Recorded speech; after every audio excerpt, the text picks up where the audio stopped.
Esse é o canal do Saião e você é bem-vindo aqui. Não se esqueça de curtir esse vídeo, fazer parte do canal, se inscrever e estar com a gente aqui aprendendo sobre Bíblia, teologia, cultura, história, arqueologia e muita coisa interessante e fascinante. E hoje o nosso assunto é qual era a aparência de Jesus. Que história é essa? Veja que coisa interessante. Não faz muito tempo eu visitei o longínquo e distante Japão. E estando lá no Japão, conversa vai, conversa vem, com o pessoal lá e de repente alguém vira para mim e falou: Saião, você sabe que existe uma história de que Jesus veio parar no Japão? Tem até um dito túmulo de Jesus no Japão, que a gente sabe que é criatividade, que a coisa não é autêntica, mas eu achei interessante de se pensar sobre isso. Inclusive eu me lembro de uma igreja que eu visitei muitos anos atrás, onde havia a figura de um Jesus japonês, ou de um Jesus pelo menos asiático oriental. E ao mesmo tempo, não faz tanto tempo assim, eu me lembro de ter visto uma reportagem onde estavam falando sobre a verdadeira aparência de Jesus, e olha, sinceramente, Jesus parecia, que eu posso dizer aqui, um neandertal, alguma coisa assim, parecia um indivíduo assim, dos tempos mais primitivos retratados aí, muito diferente do que a gente imagina, né, com o nosso Jesus mais tradicional no Ocidente, que lembra um pouco, vamos dizer, um Tiradentes brasileiro com um rosto assim mais claro, mais próximo dos padrões do centro-norte da Europa. Mas o que a gente pode dizer? O que a Bíblia informa? Qual é a informação sobre o assunto? Bom, em primeiro lugar, a gente começa discutindo aqui por que nós temos essa referência de Jesus. Os primeiros judeus, por orientação da própria Bíblia, não tinham o costume de fazer imagens, desenhos e estátuas de pessoas. Somente depois do quarto século, quando a cristandade se desenvolve no ambiente greco-romano, é que esse costume acaba se desenvolvendo. Então, a grande verdade é que nós não temos desenhos, imagens, estátuas ligadas a Jesus muito antigas. Então, nós temos, naquilo que a gente chama de período paleocristão, chegando já na época bizantina, depois, alguns elementos de desenhos que vão remeter à figura de Jesus, mas nem sempre com tanta clareza, até que a coisa se desenvolve e a gente tem essa imagem de Jesus. Apesar de nós conhecermos esse Jesus de perfil mais europeu, a gente vai ver que tem Jesus de tudo quanto é feição. Se nós olharmos, por exemplo, o que é apresentado como figura de Jesus no ambiente das igrejas do Antigo Oriente Próximo, né, no contexto de fala aramaica, nas igrejas que se desenvolveram ali na região da Síria, do Iraque, não é exatamente igual o Jesus que aparece no nordeste da África, onde você tem um cristianismo assim que começa muito cedo, que se desenvolveu na igreja copta, tão comum no Egito e na Etiópia. E aí sim você vai ter um Jesus descrito no mundo grego, no mundo latino, e a gente pergunta por que eles são levemente diferentes, têm esse rosto, esse semblante mais ou menos de um homem comum dos tempos antigos. Por que eles são diferentes? Porque, primeiro, ninguém tem uma imagem autêntica de Jesus. Segundo, porque como a mensagem de Jesus é universal e volta a sua atenção para todos os seres humanos, é uma coisa absolutamente esperável que um determinado povo, ao receber a imagem, ao receber a mensagem de Jesus e ao tentar demonstrar isso de maneira concreta, por meio de escultura ou por meio de ícones e desenhos, é claro que eles iam fazer um Jesus mais semelhantes àquele povo, até por um processo de aproximação, de identificação com a mensagem. Mas o que a gente pode dizer do Jesus original? Há muita discussão sobre isso. Vocês não podem imaginar, né? Tem gente, por exemplo, que vai pegar referências da Bíblia, lá de Isaías, dizendo que olhando para ele, nós não víamos nenhuma beleza para que nós os desejássemos, nós viéssemos a desejá-lo. E que é um texto evidentemente poético, né, e que está falando dessa maneira profética que Jesus não parecia atraente aos olhos humanos, mas não no sentido, como alguém pode imaginar, que Jesus fosse terrivelmente feio. Né?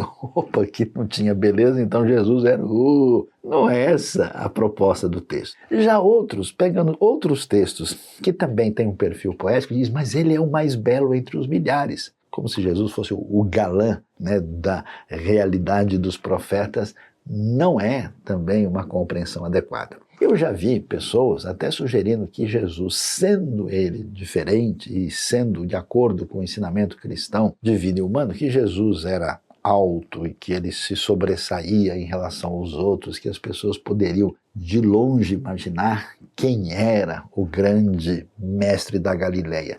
Isso também não tem qualquer sentido. E outras pessoas, observando que Jesus estava num contexto de gente simples, que ele cresceu em Nazaré, ele morou ali nos vilarejos da Galileia, imediatamente tentam associar Jesus com pessoas do contexto mais pobre, por exemplo, da Ásia, da África e da América Latina hoje, como se houvesse uma proximidade física ou étnica. Isso também não tem fundamento. E pasmem vocês, até mesmo nos movimentos supremacistas que surgiram no contexto europeu e da América do Norte, imaginavam o que ele chamava de um Jesus ariano, porque ele era diferente.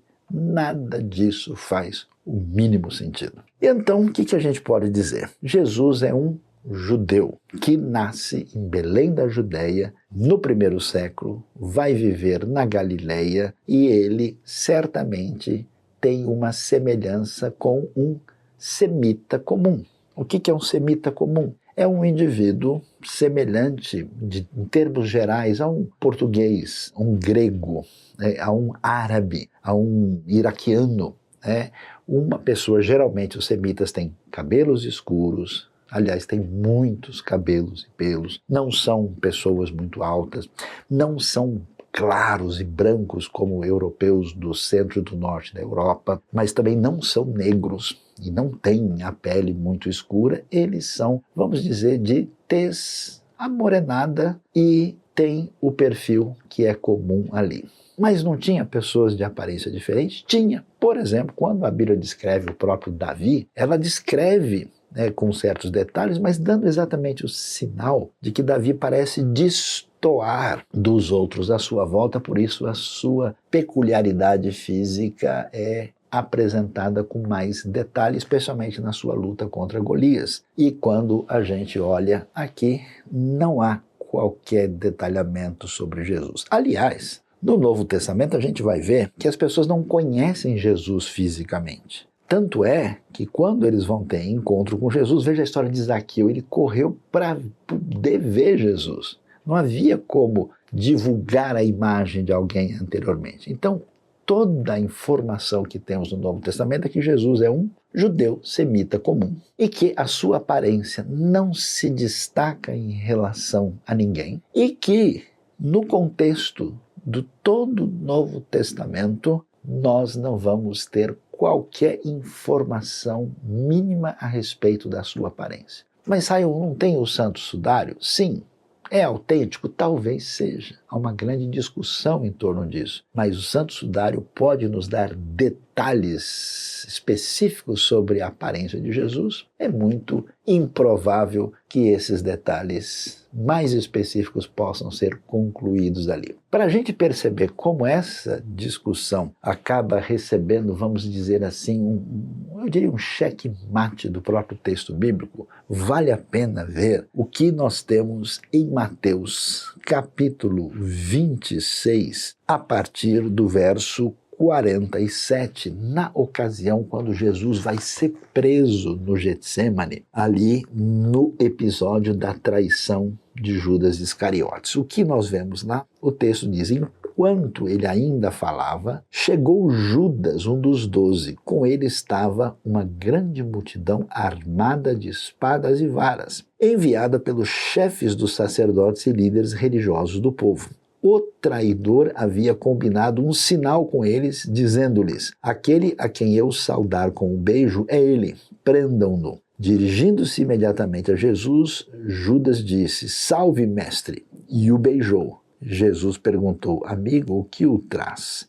Então os homens se aproximaram, agarraram Jesus e o prenderam. Então, olha aqui o que acontece. Estamos em Jerusalém, no momento da virada da noite da quinta-feira para a sexta-feira, que vai ser a Sexta-feira Santa, no caso, a sexta-feira aqui da Páscoa judaica. Jesus está com os discípulos ali no jardim do Getsêmani, e esse momento é um momento em que os romanos estão ali muito preocupados, porque os judeus celebram a festa da Páscoa quando eles foram libertados do domínio dos egípcios. Então eles estão pensando, olha, esses judeus estão fazendo essa festa e é o momento em que eles podem tentar levantar um libertador. E eles estão ouvindo falar da influência, da importância da pessoa de Jesus. Apesar de Jesus ir e voltar de Jerusalém, muitas vezes, parece que ninguém o conhece. E não existe nenhum elemento identificador de Jesus para que as pessoas pudessem dizer, como, é aquele magrão ali. Não, é aquele gordo. Não, é aquele altão. Não, é um indivíduo que é baixinho. Não, é um que é mais assim. Nada disso aparece. Tanto é que Jesus é tão comum, é tão semelhante aos discípulos, que quando Judas vai trair Jesus e entregá-los para aí esse grupo de soldados, né, que vem aí armado, né, nós temos esse destacamento que chega lá com essa multidão para prender Jesus. O que acontece? Judas, para dizer quem é obrigado a identificá-lo com um beijo. Se Jesus fosse muito diferente, Jesus não, ele era muito escuro, ele era negro. Não, Jesus ele tinha aparência oriental, ele tinha traços mongólicos. Não, Jesus ele era loiro de olhos azuis, ele parecia um escandinavo. Essas coisas seriam facilmente resolvidas. Jesus tinha, ao que tudo indica, a aparência mais comum que se poderia imaginar. De tal forma que a única maneira de Judas entregá-lo, traindo, inclusive para receber o dinheiro dessa traição, era identificando diretamente. Porque você imagina, se fosse razoavelmente fácil, inclusive identificar Jesus até pela roupa, Judas teria indicado. Mas ele é obrigado a chegar perto e dar um beijo, porque senão eles podem levar o homem errado. Então o que a gente conclui aí? Que toda essa discussão sobre a aparência de Jesus, que tenta dizê-lo ou adquiri-lo como propriedade étnica, antropológica, ela não faz nenhum sentido. Faz sentido entender que Jesus tem a sua aparência semelhante ao contexto do povo do qual ele faz parte.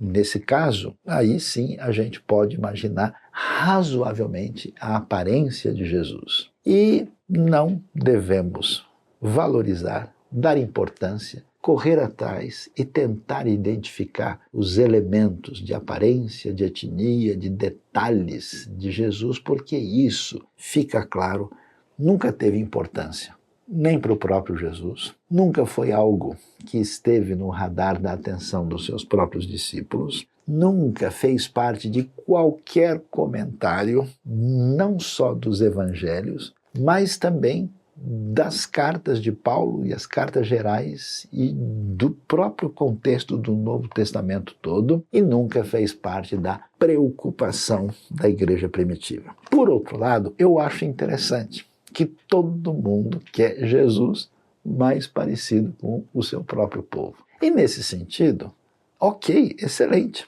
porque o Jesus que nasce no contexto do povo judeu não veio exclusivamente para ser a revelação, a palavra divina, a mensagem, a salvação, o reino somente para o povo judeu. Ele veio, de fato, para ser o rei das nações. Então é muito interessante, muito bom que africanos, asiáticos, europeus, sul-americanos, norte-americanos, gente da Oceania, gente de todo povo, tribo, língua, raça e nação encontrem essa identificação com a pessoa de Jesus. Por outro lado, em vez de prestar tanta atenção e discutir detalhes da etnia e da sua aparência, o que Jesus mesmo deseja é que a gente preste atenção aos seus ensinamentos, à mensagem do Evangelho, àquilo que ele foi para nós, de modo que nós venhamos a ser os seus discípulos e conheçamos de perto a sua mensagem, as verdades em torno da sua pessoa.